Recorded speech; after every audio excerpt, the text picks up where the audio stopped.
Mo kí ẹ̀yin brother mi, ẹ̀yin sister mi káàkiri gbogbo àgbáláyé pé ẹ ṣe tẹ̀ ń fìfẹ́ ń bá wa lò lórí platform yìí. Lórí ètò Get a Better Life TV náà ni ẹ wà. Gẹ́gẹ́ bí mo ṣe sọ fún yín nígbà tí mo wà ní court ní Ìlọrin lónìí wípé òní ni ọjọ́ tí wọ́n sún ìgbẹ́jọ́ brother wa Tani Olohun sí. Lónìí tó jẹ́ on the 4th of September 2023. So gẹ́gẹ́ bí mo ṣe live, mo ní ìgbà tá à ń bọ̀ a fẹ́ wọlé sí premises court yẹn, a rí i pé wọ́n fún wa láyè láti wọlé sí ibi tí court wà gangan ká súnmọ́ wọn dáadáa. Nítorí nígbà tá a wá ní on the 23rd of August we were able to enter, ọgbà tó wáyá wọ́n ní ká jáde síta. Bọ̀ ní eléyìí gangan wọn tẹ̀ jẹ́ ká súnmọ́ ibi tí wọ́n ti fẹ́ ṣe ìgbẹ́jọ́. So as a law abiding citizen, àwa ní láti dúró síta. So ìgbà yẹn ni mo ráyè láti bá yín ṣe live pé ó kẹ̀kẹ́ wo nǹkan tó ń ṣẹlẹ̀. Ṣùgbọ́n ìgbà tó wá yá mo wá wò pé kò ń ṣe pé kí n kàn ṣe live kí n dúró sójú kan. So I just had to find my way to move around to see what was going on. So mo wá rí pé mo ṣẹ̀ wá rí ibi tí àwọn èèyàn wà, a ṣẹ̀ wá rí ibi tí wọ́n dúró sí. So lẹ́ẹ̀kan náà la rí pé ìkan lára àwọn mídíà tó wá, mídíà tó tẹ̀ wá yìí ó tẹ̀ jíyàn mímọ̀ ṣùgbọ́n kò ń ṣe pé ó wá níwá pé ó fẹ́ wá gbè sẹ́yìn ẹnìkankan as a media person. Ṣùgbọ́n torí pé a ríra wa, kíra wa, ayọ̀ mọ́ra wa, ló bá di pé ó gbé kámẹ́rà jáde pé kò ń kàn fi ṣe shot àwọn kankan, kò kàn ṣáà take àwọn some shots. So which of course òun ò mọ̀ because ó dà pé ó ṣe wà ní eléyìí ni. Bó ṣe bẹ̀rẹ̀ báyìí ni wọ́n ṣe pariwo mọ́ àwọn tá à ń sọ yìí ni o, àwọn tá à ń sọ yìí wọ́n dẹ̀ ṣe oríṣiríṣi. Ẹ ti máa rí àwọn fídíò yẹn káàkiri orí ayélujára, ẹ ti máa rí káàkiri. Mí náà ṣáà wò pé kí ló ń ṣẹlẹ̀ yìí. So for us to have a proof, mo kàn ní kí n gbé kámẹ́rà ní fóònù mi ni mo tẹ̀ lò kí n fi ṣe 1 or 2 shots pẹ̀lú gbogbo bó ṣe ń ṣẹlẹ̀. So a wá rí i pé nọ́bà kọjú sí mi náà pé òun nìyẹn, òun ló ń yá kí n stop nǹkan tí mo ṣe yẹn. I just stopped because a ti mọ̀ tẹ́lẹ̀. Ṣé mo sọ fún yín pé the last time inú mọ́tò mo dúró sí tí mo ti ṣe àwọn 1 or 2 things tí mo ṣe tẹ́ fi wò yẹn. But this time around mo kàn wá rí i pé nǹkan tí a rò lọ́kàn nígbà tá a wá ní on the 23rd di pé àwọn eléyìí we have to be very careful with them. So òun ni wọ́n wá display. Ẹ ti máa ráwọn fídíò yẹn káàkiri orí ayélujára bí wọ́n ṣe sí arákùnrin náà. So nǹkan tó wá jẹ́ ìyàlẹ́nu fún mi ni pé ibi tí mo wá tún jókòó sí, mo wá tún tán náwó pé òun ni ó ń ṣe fídíò. Òun ló àwọn ṣáà ń mo wá ní ó dàbí pé àwọn people yìí bóyá wọ́n fẹ́ jẹ́ ká jà ní àbí báwo. Àwa ò wá láti jà, a ti ń sọ tẹ́lẹ̀ pé àwa ò wá sí Ìlọrin láti wá bá wọn jà o. Àwa wá torí brother wa ni láti dúró pé brother wa tí ó wà ní àhámọ́ ká show solidarity fún, ká dẹ̀ rí pé ẹjọ́ òtítọ́ ni wọ́n dá fún. So mo tẹ̀ kí bàbá Àràbà Awúrelà, mo kí wọn gan, mo kí wọn bàbá ẹ ṣeun gan. Àwọn ni wọ́n jẹ́ bàbá tí wọ́n dúró because a rí wọn, wọ́n dẹ̀ wá pẹ̀lú àwọn èèyàn wọn. So àwọn náà wà níbẹ̀, wọ́n kàn ń wo pé ẹ jẹ́ ká máa wo nǹkan tó fẹ́ ṣe.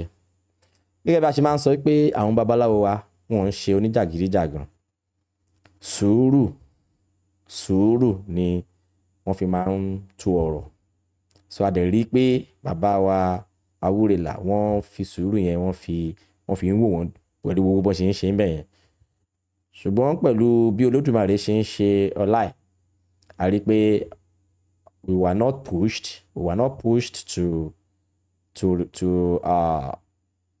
to react, ṣé mọ̀, because wọ́n pọ̀ jù wá dáadáa. So ṣùgbọ́n èmi ò mọ ìdí tí a ṣe pọ̀ náà bí tiwọn náà, ṣùgbọ́n mo kàn ṣá mọ̀ pé ẹ̀yin olólùfẹ́ wa káàkiri àgbáláyé ẹ̀ ń fi ọkàn bá wa lọ, ẹ̀ dẹ̀ ń fi àdúrà ẹ̀ ń fi ìwúre yín ẹ̀ fi ránṣẹ́ sí wa. So ó kàn yà mí lẹ́nu pé kí ni nǹkan tó wá le tá bá tẹ̀ ní pé ká gbé kámẹ́rà kan ká shoot fídíò pé ká update àwọn èèyàn wa pẹ̀lú nǹkan tó ń ṣẹlẹ̀, mi rò pé ìjà wà ń bẹ̀. Lára àwọn tó tẹ̀ wá ń bẹ̀ tẹ̀ wá tún sọ pé okay, tó bá ya fídíò yẹn náà ya fídíò wọn níyẹn lára àwọn èèyàn wọn, lára àwọn leaders wọn, pé tó bá ya fídíò yẹn náà ya fídíò wọn, kò sí jà ń bẹ̀, ẹ̀yin lẹ pè yẹn wá lẹ́jọ́, a dẹ̀ tún ní láti dúró pẹ̀lú èèyàn wa. So èwo wá ni a tẹ̀ tún wá ń gbọ́ ọ̀rọ̀ tí mo tẹ̀ tún gbọ́ tó wá fọ́nì sí mi ni pé ṣá lè dánwò ní òkè ọya ni, ṣá lè dánwò ní àwọn ọbẹ̀ yẹn ni, pé àtúnwá àtúnjókòó àtúnfẹ́ ṣe rí gbogbo àwọn kan báyìí. I was just so surprised pé ṣé nítorí ẹ̀sìn náà la ṣe wá ń bára wa fa wàhálà báyìí? Ṣé nítorí ẹ̀sìn tí ó wá láti ìlú láti ilẹ̀ míì lẹ ṣe wá ń bá àwọn ìran yín jà báyìí? Mo kàn wá ń wò pé kí ni gbogbo eléyìí náà? Wẹ́ ká má ṣọ́ra sọ̀rọ̀ jù ṣá, a rí pé wọ́n parí ẹjọ́ ọ̀hún jẹ́ ká wọlé o, ṣe mọ̀, but àwa ní àwọn lọ́ọ̀yà. So mo tún wá fẹ́ fi àkókò yìí fi fún yín ní updates. Àwọn organisation kan wà tí wọ́n ń jẹ́ Alkebulan Foundation. Alkebulan Foundation yìí ni wọ́n wá tún gbé lọ́ọ̀yà kan náà dìde. Wọ́n gbé lọ́ọ̀yà yẹn dìde pé káwọn náà lọ represent wọn. Nítorí àwọn lọ́ọ̀yà àtàwọn ará bíbá yìí wọ́n pọ̀ gan-an, wọ́n pọ̀. So lọ́ọ̀yà títí ọ̀dọ̀ wa tó jẹ́ ìṣẹ̀ṣe àtó wọn. Ṣùgbọ́n ìdùnnú ló jẹ́ fún mi pé Alkebulan Foundation wọ́n gbé lọ́ọ̀yà dìde, wọ́n dẹ̀ take care gbogbo bills tí lọ́ọ̀yà yẹn fi wá sí court. So ẹ jẹ́ ká gbọ́ ọ̀rọ̀ lẹ́nu lọ́ọ̀yà náà. Ẹ jẹ́ kí kọ́kọ́ fi eléyìí sí ìgbà tí wọ́n parí case, because àwa ò sí ń bẹ̀ wọ́n jẹ́ ká wọlé, a rí pé àwọn lọ́ọ̀yà tó jáde tó jẹ́ tọ̀dọ̀ títí wa, àwọn náà kò sí ẹni tó máa rí the way tí wọ́n ṣe lónìí tóun náà ní rò pé kóun parí case kóun máa lọ sí bóyá hòtẹ́ẹ̀lì ní àbí kó padà sílé o. So a wá rí pé kò sáyè fún wa láti ṣe interview fún àwọn lawyers tá a fẹ́ ṣe interview fún ní agbègbè kóòtù yẹn. So lọ́ọ̀yà tó jẹ́ pé Alkebulan Foundation tí wọ́n rán wá, so àwọn làwa lè súnmọ́ kíákíá kí a ta kúrò ní premises tí mo lè fọ̀rọ̀ wá wọn lẹ́nu wò, tí àwọn míì náà tún ní àǹfààní láti fọ̀rọ̀ wá wọn lẹ́nu wò. So gẹ́gẹ́ bí mo ṣe máa ń sọ, lọ́ọ̀yà náà ló lè fún wa ní èsì àbọ̀ court, àwa ò kì í ṣe lọ́ọ̀yà. So lọ́ọ̀yà náà ló lè fún wa ní àbọ̀ court. So a dẹ̀ ti rí pé lọ́ọ̀yà tí Alkebulan Foundation mú wá yìí, a ní àǹfààní láti fi ọ̀rọ̀ wá wọn lẹ́nu wò. So ẹ jẹ́ ká gbọ́ nǹkan tí a bá wọn sọ ká lè mọ nǹkan tó ṣẹlẹ̀ ní court lónìí. Ẹ jẹ́ ká gbọ́. Orúkọ mi ni agbẹjọ́rò Morakinyo Ogele. A wá síbi, mo wà ńlọrin fún pípè tí àwọn Alkebulan Foundation wọ́n pè mí, tí wọ́n ní kí n ṣàṣojú wọn níbi kéèsì yìí. So òun la ṣe wá ṣe aṣojú wọn. Bí wọ́n mi ṣàṣọ pé àwọn ló gbé wa wá, kí wọ́n pé ẹ ti ń gbọ́ ẹjọ́ ìṣẹ̀ṣe tán mú àwọn ọlọ́pàá mú ọmọ kan láti Ìbàdàn, wọ́n gbé wá sí Ìlọrin. Ó dìbò á dàbí pé pípé ìwà ẹ̀sìn òun ló ṣẹlẹ̀.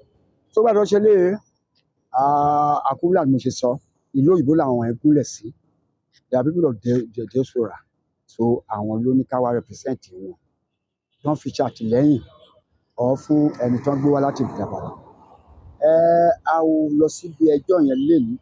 Ṣé nǹkan táwọn ń ṣe ni pé wọ́n ti kọ́kọ́ gbẹ́jọ́ yẹn lọ sí magistrate court. Àwọn yẹn wọ́n ti take plea bóyá wọ́n jẹ̀bi wọn ò jẹ̀bi. Ó tún wáyé wọ́n tún wá gbé lọ sí another area court. Nǹkan táwa lọ ṣe lénìí particularly ni pé look, this is called abuse of court process.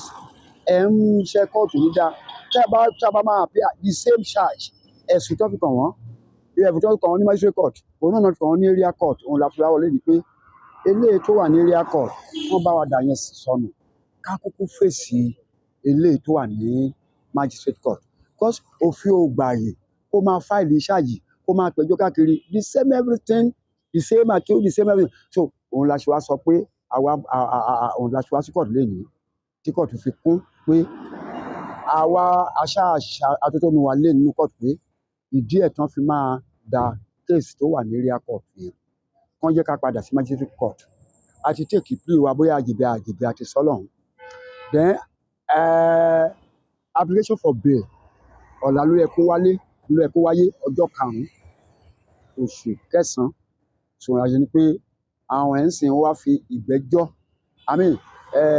ìgbà tán máa ka ruling wọn tán máa ṣèdájọ́ wọ́n wá fi sí Monday ọjọ́ 11 oṣù tó ń bọ̀ ni wọ́n máa fi sí. Bó ṣe rí nìyẹn. Ẹ ṣeun. Ǹjẹ́ ẹ lè sọ fún wa kí ni nǹkan tẹ́ lè sọ fún wa nípa àwọn bí ẹjọ́ yẹn ṣe lọ? Èwo lẹ lè sọ síta ní gbogbo àwọn bẹ́jọ́ ṣe lọ lónìí sà? Mo ti sọ mo ní a wà ní area court lénìí a fáìlì motion wa pé kán da ẹjọ́ tó wà ní area court sọnù nítorí pé irú ẹjọ́ bẹ́ẹ̀ ti wà ní magistrate court. A lè máa lọ sí magistrate court ká tún máa lọ sí area court of the same charges. Tó yẹ pé ẹ̀sùn tán fi kàn wọ́n ní magistrate náà lọ fi kàn wọ́n òun ládájọ́ gbé lénìí tó ń wá fi ìdájọ́ sí ọjọ́ 11 ọjọ́ ajé tó ń bọ̀. So tá a bá máa padà sí ọ̀la ń sìn á tún lọ sí magistrate court kán lọ gbọ́ ẹ̀bẹ̀ láti fi wọ́n sílẹ̀ fún bail lọ́tà fẹ́ lọ sí magistrate court lọ́la. So ẹ mọ̀ pé kò possible lóòótọ́ ká máa appear ní magistrate court ká tún máa appear bómi at the same time it's not possible. That is why now we are urging the court ọ̀tàwíjà rẹ̀ fún court yẹn pé ẹ jẹ́ ká kú lọ fèsì ẹjọ́ tá a ní magistrate court. Wọ́n dẹ̀ gbọ́ wa wọ́n gbọ́ lọ́ọ̀yà ìkíní wọ́n gbọ́ lọ́ọ̀yà kejì. So tó bá di ọjọ́ ajé tó ń bọ̀ wọ́n ní ká padà ká wá gbọ́ ìdájọ́. Ẹ ṣeun. Yes sir.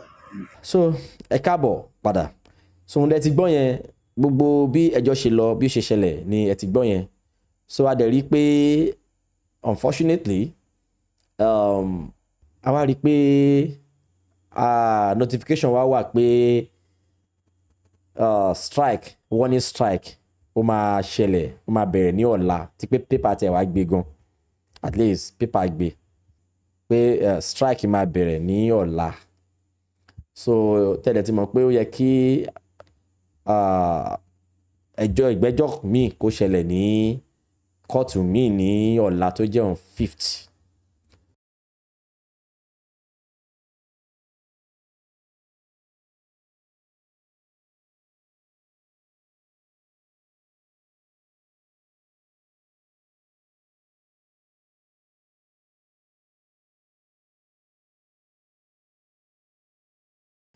ṣùgbọ́n gbogbo ẹ̀ náà ibi dáadáa ló máa já sí ibi dáadáa ló máa já sí.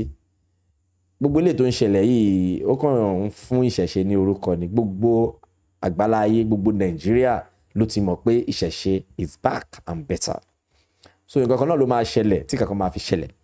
So a ní láti bẹ̀rù.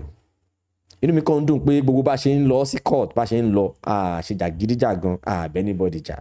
Àwọn gan ló fẹ́ máa tawọ́ ìjà sí wa gẹ́gẹ́ bí ẹ ṣe rí bó ṣe ń káàkiri ayélujára. So ẹ ṣeun gan ẹ̀yin èèyàn wa pẹ̀lú gbogbo ìwúre àdúrà yín tí ẹ fi ń ránṣẹ́ sí wa. A mọ̀ pé ó ń wu gbogbo àwọn èèyàn kó wá sí Ìlọrin ṣùgbọ́n a mọ̀ pé àwọn míì bóyá owó mọ́tò ni àwọn míì ibi tí wọ́n máa sùn gbogbo ẹ̀ lóríṣiríṣi. Gẹ́gẹ́ bẹ́ẹ̀ dẹ̀ ṣe mọ̀ wípé ìlú tá a lọ yìí àwọn oníṣẹ̀ṣe ò pọ̀ sí ìlú yìí. So ìwọ̀nba wa tá a lè wà ń bẹ̀ náà la wà ń bẹ̀ tá a lè ń fún yín ní update. Àdúrà yín ìwúre yín gbogbo ẹ̀ ni ó ń tẹ̀ wá lára. Ẹ ṣé gan ẹ ṣé o a dúpẹ́ lọ́wọ́ yín gan a sì tún dúpẹ́ lọ́wọ́ Alkebulan Foundation àti àwọn míì tí wọ́n tún rán àwọn lọ́ọ̀yà wọn wá. Ẹ ṣeun gan a dúpẹ́ lọ́wọ́ yín a dúpẹ́. On behalf of Tani Olohun, I am sending my appreciation to everyone. Gbogbo ẹ̀yin tẹ́ ń fi àdúrà yín ràn wá lọ́wọ́ gbogbo ẹ̀yin tẹ́ dẹ̀ tún fi ọkàn bá wa lọ gbogbo ẹ̀yin tẹ́ ń ṣe gbogbo akitiyan lórí ọ̀rọ̀ yìí. On behalf of Tani Olohun mo dúpẹ́ lọ́wọ́ yín ẹ ṣé gan ìṣẹ̀ṣe á gbé gbogbo wa So Get a Better Life TV ibi tí a ti ń gbé àṣà ìṣe àti ẹ̀sìn àbáláyé lárugẹ ni. Ẹ ṣé o, thank you and get a better life. Bye for now.